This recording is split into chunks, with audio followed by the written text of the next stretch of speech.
안녕하세요. 반갑습니다. 허브증권 방송입니다.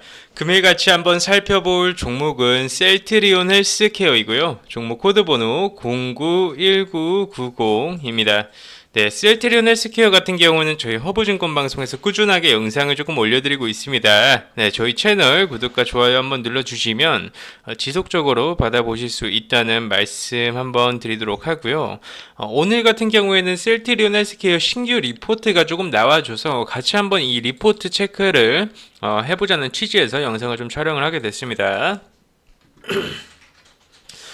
오늘 시초가 또한 어떻게 보면 리포트가 나와주면서 윗꼬리 부근을 달아줬는데 시장이 조금 좋지 않았죠. 네, 시장이 좋지 않은 관계로 오늘 윗꼬리 음봉이 나와 주었습니다. 하지만 크게 의미 부여할 만한 액션은 아니지만 앞으로 우리가 투자를 할 때 꼭 참고로 해야 되는 부분이니까 리포트가 나와줄 때는 무조건 매일매일 좀 체크를 해줄 필요가 있겠죠. 한번 보도록 하겠습니다.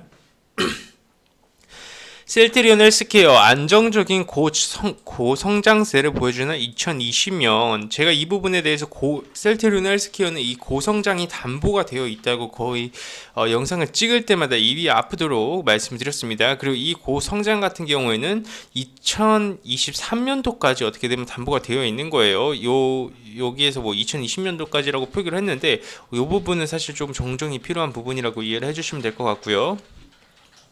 2분기만 딱 봤어요. 2분기 안정적인 성장세 지속. 2분기 매출액은 전년 대비 17% 증가했고요. 영업이익은 624% 증가했습니다. 미국향 인플렉트라가 작년에서 분기별 평균 250억 발생이 했다면 연간 1000억가량의 매출을 기록했으며 올해는 약 2000억 이상 발생할 것으로 예상이 된다. 뭐 이런 부분이 있는데 인플렉트라가 2배 이상 매출이 좀 발생한 것으로 좀 파악이 되고 있고요. 분기별로 안정적인 500억 이상의 매출을 기록할 것으로 전망이 너무 뻔한 부분이니까 여기 넘어가도록 할게요. 6월 트룩시마 처방액 트룩시마 관련돼서도 제가 말씀드렸습니다. 2023년도 기준으로 이 트룩시마의 매출액이 연간 대비 1조 원을 기대할 수 있는 그 정도의 이제 어떻게 보면 블록버스터급 약물이라고 말씀을 드렸습니다.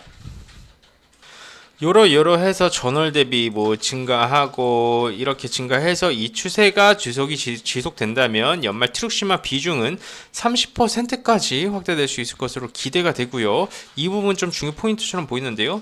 2분기 미국향 트룩시마 매출은 분기별로 증가 약 1068억 원 정도 추정이 된다. 올해 연간 미국향 트룩시마 매출은 4천억 이상 발생할 수 있다. 2023년도까지 1조 원이 나와줄 수 있어요. 미국향 매출로 트룩시마가 이 부분 좀 짚고 넘어가야 됩니다. 램시마 SC에 대한 기대감은 3분기 이후로 이거 6월 25일날 상당히 좀 이슈가 됐었죠. EMA에서 어떻게 보면 여기 염증성 장질환 적응증 추가 신청에 허가 승인 경고를 받았고요.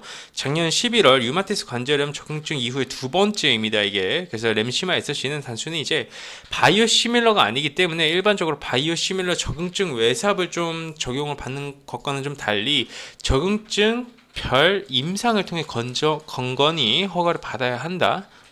쓸데없는 말이었네요. 램시마 오리지널 제품인 레키메이드 이쪽 부분은 조금 필요가 없다고 보고 있고요. 램시마 SC에 대한 시장의 기대감은 염증성 질환 적응증 추가인의 본격적인 성장이 있을 수 있다. 이 부분 좀 중요 체크 포인트로 잡아야 됩니다. 램시마 SC도 2023년도 기준으로 연간 대비 매출 1조 원이 기대될 수 있어요.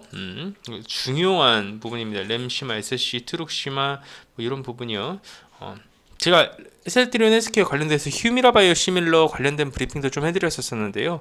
그것도 조금 한번 확인해 보시면 될 것 같습니다. 저번 영상이 있으실 거예요.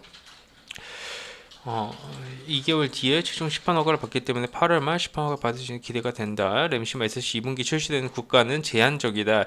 영국, 독일, 네덜란드, 아일랜드였고 적응증도 류마티스 관절염 분야할 것으로 보인다. 하지만 여기가 중요하네요. 하지만 3분기 염증성 질환에 대한 허가를 획득을 하면서 프랑스, 이탈리아, 스페인 등 시장 규모가 큰 국가에 출시될 것으로 예상이 된다. 규모가 큰 곳에 출시가 되면 어떻게 됐겠죠? 매출이 발생하겠죠? 회사가 돈을 벌면 어떻게 됩니까? 기업의 가치가 올라가겠죠? 단순히 돈만 많이 버는 게 아니잖아요. 일시적으로 파는 게 아닙니다. 연속성이 있고 지속성이 있다는 거예요. 이런 부분 조금 보시면 될 것 같습니다. 분기별 더블 디짓 성장. 더블 디짓 성장이라는 게 정확히 어떤 뜻이냐면요. 왜 더블 디짓으로 해놨는지는 모르겠는데 두 자릿수 성장이라고 보시면 돼요. 네, 두 자릿수 성장입니다. 분기별 두 자릿수 성장. 2018년 변동대가의 부진을 딛고 2019년 탑라인 고성장세를 기록하기 시작하면서 매출액은 분기별 두 자릿수 성장을 이루면서 고성장의 진면목을 보여줄 것으로 기대된다. 그리고 보여주고 있어요. 올해 매출액 전년 대비 65 성장한 1.8조 원 달성이 예상. 이 정도 패스하도록 하겠습니다. 큰 의미 부여할 만한 부분은 아니니까요. 그래서 결과적으로 봤을 때 셀트리온 헬스케어의 성장성은 담보가 되어 있고요. 앞으로 돈을 벌 수 있는 그런 구멍이 많습니다. 그렇기 때문에 우리가 좋게 보는 거예요. 우려해야 되는 부분은 공매도 규제 부분이 조금 다시 풀리면서 공매도를 치게 되면 이 바이오 관련주들이 어떻게 보면 제일 큰 악재이니까 그런 부분을 조금 염려해야 될 필요는 있는데요. 실적 이기는 거 없습니다. 네. 공매도들도 실적 못 이겨요. 왜? 실적이 좋으면 그만큼의 시장에서 관심을 받고 매수가 붙을 수밖에 없거든요. 매력적인 기업이 될 수밖에 없어요.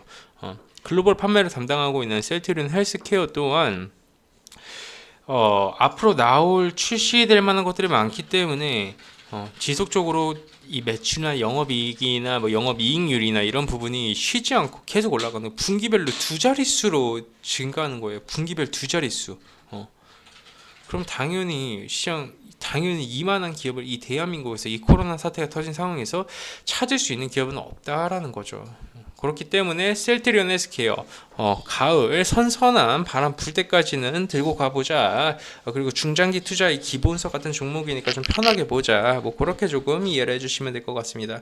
저희 허브증권 방송에서는 최대한 개인 투자자분들한테 도움이 될 만한 영상만 찍어서 올려드리니까요. 저희 채널 구독해주시면 지속적으로 받아보실 수 있다는 말씀 같이 한번 드리도록 하겠습니다. 감사합니다.